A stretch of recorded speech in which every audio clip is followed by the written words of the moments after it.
പ്രിയപ്പെട്ടവരെ, യേശുക്രിസ്തുവിന്റെ നാമത്തിൽ നിങ്ങൾക്കെന്റെ സ്നേഹം നിറഞ്ഞ ആശംസകൾ. എങ്ങനെയിരിക്കുന്നു? നന്നായിരിക്കുന്നുവോ? ഈ ദിവസം നിങ്ങൾക്ക് എങ്ങനെയാണുള്ളത്?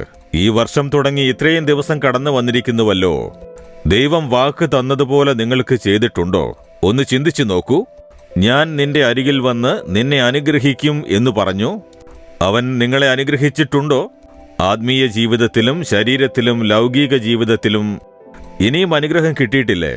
ആ വാഗ്ദത്തത്തെ ചൊല്ലി നിങ്ങൾ പ്രാർത്ഥിക്കണം. ദൈവമേ, നീ വാക്ക് തന്നുവല്ലോ, അത് പ്രകാരം എന്നെ അനുഗ്രഹിക്കണമേ എന്ന് പറഞ്ഞ്.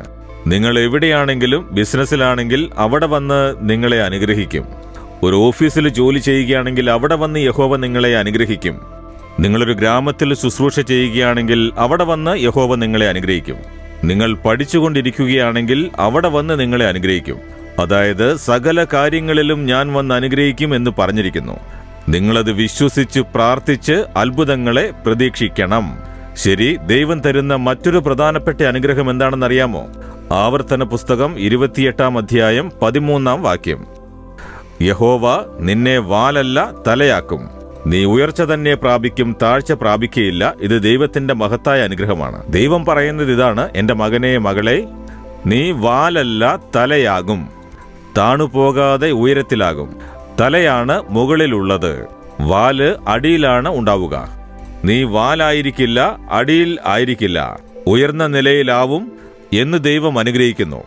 നിങ്ങളൊരു ഗ്രാമത്തിലോ പട്ടണത്തിലോ ബിസിനസ് ചെയ്തുകൊണ്ടിരുന്നാൽ ആ പട്ടണത്തിൽ നിങ്ങളുടെ ബിസിനസ് ആയിരിക്കും നമ്പർ 1. അങ്ങനെ നിങ്ങളെ തലയാക്കി അനുഗ്രഹിക്കാനാണ് യഹോവ ആഗ്രഹിക്കുന്നത്. അതേപോലെ നിങ്ങൾ സ്കൂളിൽ പഠിക്കുകയാണെങ്കിൽ നിങ്ങൾ ഫസ്റ്റ് മാർക്ക് വാങ്ങി 1ാം സ്ഥാനത്തെത്തുന്നതാണ്. അതാണ് ദൈവത്തിന്റെ ആഗ്രഹം. തലയായിരിക്കണമെന്ന് ദൈവം ആഗ്രഹിക്കുന്നു. നിങ്ങളൊരു ഓഫീസിൽ ജോലി ചെയ്യുകയാണെന്നിരിക്കട്ടെ, എത്ര പേര് ജോലി ചെയ്താലും നിങ്ങളുടെ അറിവിലും സാമർഥ്യത്തിലും പ്രവൃത്തിയിലും നിങ്ങൾ 1ാം സ്ഥാനം വഹിക്കണം. അതാണ് ദൈവത്തിന്റെ ആഗ്രഹം. നിങ്ങൾ ശുശ്രൂഷ ചെയ്യുകയാണെങ്കിൽ ശുശ്രൂഷയിൽ 1ാം സ്ഥാനത്ത് നിൽക്കണം. തലയായിരിക്കണം, മറ്റുള്ളവർക്ക് വഴികാട്ടിയായിരിക്കണം. അതാണ് ദൈവത്തിന്റെ ആഗ്രഹം. അതാണ് ദൈവം നമുക്ക് കരുതിയിരിക്കുന്ന അനുഗ്രഹം. അത് നാമാണ് നേടേണ്ടത്. വിശ്വാസത്തോടെ ലഭ്യമാകണം. ഇത് ഞാൻ കണ്ടിട്ടുണ്ട് ചില പട്ടണങ്ങളിൽ. ഇന്ന് തമിഴ്നാട്ടിലുള്ള ചില പട്ടണങ്ങളിൽ അവിടെ ബിസിനസ്സിൽ നമ്പർ 1 ആയിരിക്കുന്നവർ ദൈവത്തിന്റെ മക്കളാണ്. അവരെ യഹോവ ഉയർത്തിയിരിക്കുന്നു. പഠിപ്പിലും അനേകം കുട്ടികൾ വിജയിച്ച് 1ാം സ്ഥാനം നേടി യേശുവിനെ മഹിമപ്പെടുത്തുന്നു. ഓഫീസിലും മറ്റെല്ലാ കാര്യങ്ങളിലും തലയാക്കി ദൈവം വെച്ചിരിക്കുന്നു. ദൈവം എല്ലാവരെയും അനുഗ്രഹിക്കുവാൻ ആഗ്രഹിക്കുന്നു. പക്ഷേ ചിലരുടെ ജീവിതത്തിൽ ആ അനുഗ്രഹമില്ല. വളരെ കഷ്ടപ്പെട്ടുകൊണ്ടിരിക്കും. എന്തുകൊണ്ട്? അനുഗ്രഹം വെറുതെ ഉണ്ടാവില്ല. ഒരു കൽപ്പനയ്ക്ക് നാം കീഴടങ്ങുമ്പോഴേ അനുഗ്രഹം ഉണ്ടാകൂ. ദൈവം തരുന്ന എല്ലാ വാഗ്ദത്തങ്ങളിലും ഒരു കൽപ്പനയുണ്ടാകും. ആവർത്തന പുസ്തകം 28 അധ്യായം 1 വാക്യം വായിച്ചാൽ, നിന്റെ ദൈവമായ യഹോവയുടെ വാക്ക് നീ ശ്രദ്ധയോടെ കേട്ട് ഞാനിന്ന് നിന്നോട് ആജ്ഞാപിക്കുന്ന അവന്റെ സകല കൽപ്പനകളും പ്രമാണിച്ചു നടന്നാൽ നിന്റെ ദൈവമായ യഹോവ നിന്നെ ഭൂമിയിലുള്ള സർവ്വജാതികൾക്കും മീതെ ഉന്നതമാക്കും. അപ്പോൾ യഹോവയുടെ വാക്ക് ശ്രദ്ധിച്ച് കേൾക്കണം. അതാണ് പ്രാർത്ഥനയിൽ തനിച്ചിരുന്ന് ദൈവത്തിന്റെ വാക്ക് കേൾക്കുന്നത്. വേദപുസ്തകം ധ്യാനിച്ച് കൽപ്പനകൾ മനസ്സിലാക്കുന്നത്.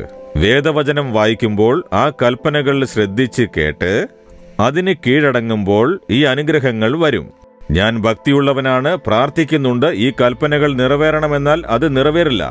നാം ദൈവം കൽപ്പിച്ചതുപോലെ നടന്നാലേ അത് ലഭിക്കൂ. നിങ്ങൾ സ്റ്റുഡന്റ് ആണെങ്കിൽ കുട്ടികൾക്കുള്ള കൽപ്പനകൾക്ക് കീഴടങ്ങേണ്ടതാണ്. നിങ്ങൾ ജോലി ചെയ്യുകയാണെങ്കിൽ ജോലിയിൽ എങ്ങനെ നടക്കണമെന്ന കൽപ്പനയ്ക്ക് കീഴടങ്ങണം. നിങ്ങൾ ബിസിനസ് ചെയ്യുകയാണെങ്കിൽ ബിസിനസ്മാൻ എങ്ങനെ ഉണ്ടാവണമെന്ന് ദൈവം പറഞ്ഞിട്ടുണ്ടോ അത് പ്രകാരം നടക്കണം. ഒരു ശുശ്രൂഷകൻ എങ്ങനെ ഉണ്ടാവണമെന്ന് ദൈവം പറഞ്ഞിരിക്കുന്നുവോ അപ്രകാരം നടന്നാലേ ആ ശുശ്രൂഷകൻ അനുഗ്രഹിക്കപ്പെട്ടവനാകൂ. ഇല്ലെങ്കിൽ ശുശ്രൂഷ നടക്കും അത്ര തന്നെ. ഇതുപോലെ പലരും പരിപൂർണ അനുഗ്രഹം നേടാത്തതിന്റെ കാരണം യഹോവ പറഞ്ഞിരിക്കുന്നത് എന്താണെന്ന് ശ്രദ്ധിച്ച് അതിന് സമർപ്പിച്ച് നടക്കാത്തത് കൊണ്ടാണ് അനുഗ്രഹമില്ലാത്തത്. ഇന്ന് നിങ്ങളുടെ ജീവിതത്തിൽ നിങ്ങൾ യഹോവയുടെ ശബ്ദം ശ്രദ്ധിച്ച് കേട്ട് കീഴടങ്ങുവാൻ സമർപ്പിച്ചു നോക്കൂ. നിങ്ങൾ തലയാകും, വാലായിരിക്കുകയില്ല, 1ാമത്തെ സ്ഥാനത്തായിരിക്കും.